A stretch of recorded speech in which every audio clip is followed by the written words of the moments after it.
Well, we've got more Ubisoft news. The axe is coming down on teams, and they got rid of a good one this time. Prince of Persia, the Lost Crown team, reportedly disbanded by Ubisoft. It did not reach sales expectations. A sequel was proposed, but did not get greenlit. And that's sad because this game is actually pretty good from what I've seen and read, and I've looked at some user reviews. People like this game. I think the main problem with this game is that they tried to charge full price for it. I mean, right now over on Steam, this is a $40 game. I don't know what this game was when it came out, but I heard it was like $60. And this is a Metroidvania game. You're not going to get $60 for this game. I'm sorry. You can't charge that kind of money for a game like this. And I love games like this, but they're not $60, $70 games. They're just not. And the market is not going to pay that much for it. Unless you're like Nintendo. Then you could put Metroid Dread out, which I don't even know how well that sold. I had a great time with that game. And if this game ever comes down in price, I'll probably check this game out.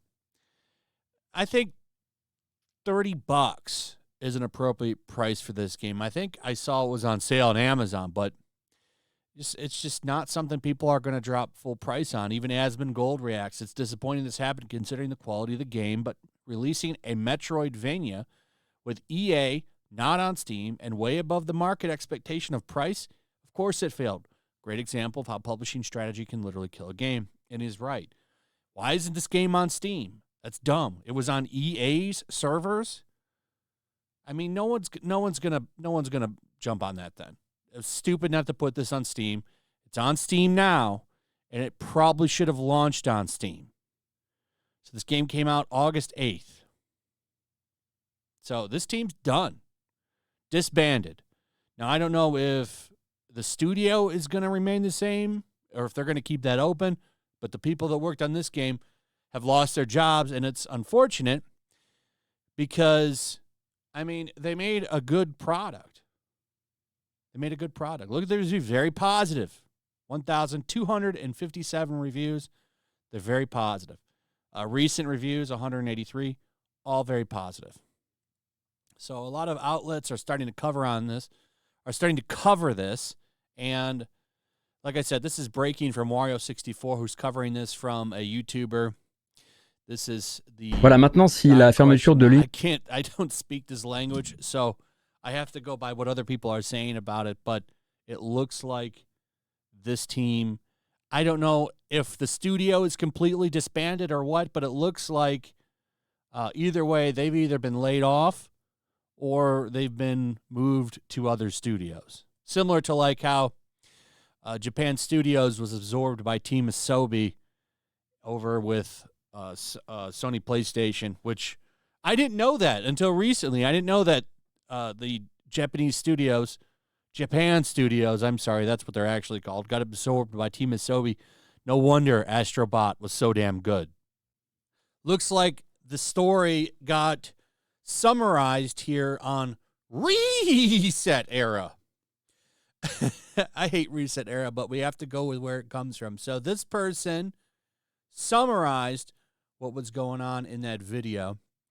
It said, I've heard and read it was the biggest game production of my entire life, 3 or 4 times in a single week while getting information from the game's dev, one after the other. I was told was seen as a beacon of hope to create and a safe space for people who were burnt out by BGE2. The team has been disbanded by Ubisoft. This comes from a reliable French game journalist who's heard from multiple Ubisoft multiplier employees. Here's the summary. Internally, the fate of the game was already decided a few weeks after the release of the game. It was clear in spring that after releasing a few DLCs and cosmetics, it would be the end. A few members of the core team fought to get a sequel greenlit, which did not happen. Then they pushed for 2 expansion packs, hoping that it would work this time, but didn't since Ubisoft needed more hands to help on other projects that had better sales potential, which wasn't the case with Lost Crown. not meeting sales expectations. Another crazy justification that the dev team received from higher-ups was that releasing a sequel for the game would cannibalize long-term sales of the first game. So they think that word of mouth will push this game more and more up the sales charts over time, trying to get some of their sales back. But I don't know. I really don't want to give Ubisoft money, but this just tells me they're still hurting. Things are still going bad at Ubisoft. It seems kind of desperate. You have a win here.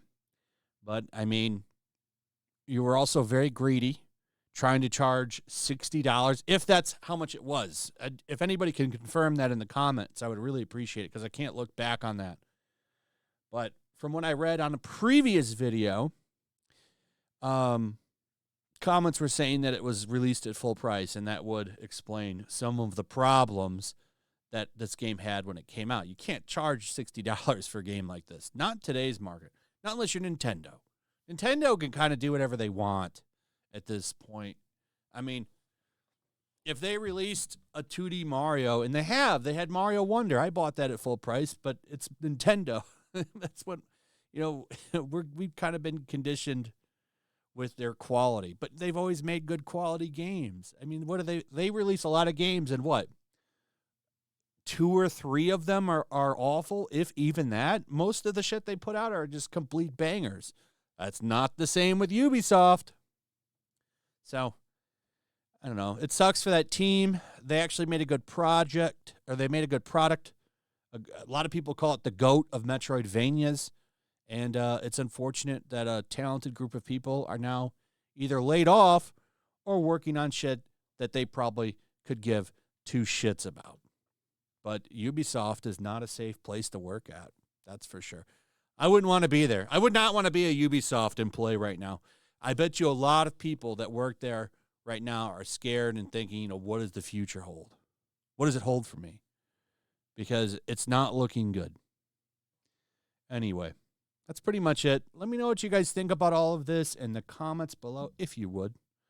Please like, subscribe, share the video. Make sure you're still subscribed. Hit that notification bell, all that good stuff, and we'll see you on the next one. Peace. Peace. Make sure to check out my locals. There's a link in the description. It's a fun community that I'm trying to build over here. If you don't want to support me on YouTube, you can come over here. None of that money goes to YouTube. You also can just come over here for free. But if you are a supporter over here, I do plan on doing an extra live stream once a month and throwing links to the supporters so you can actually come on and have a supporter live stream with me. Also, it's a good place to catch all of my content. You don't have to worry about notifications like YouTube. They'll definitely work over here. So come check out my locals.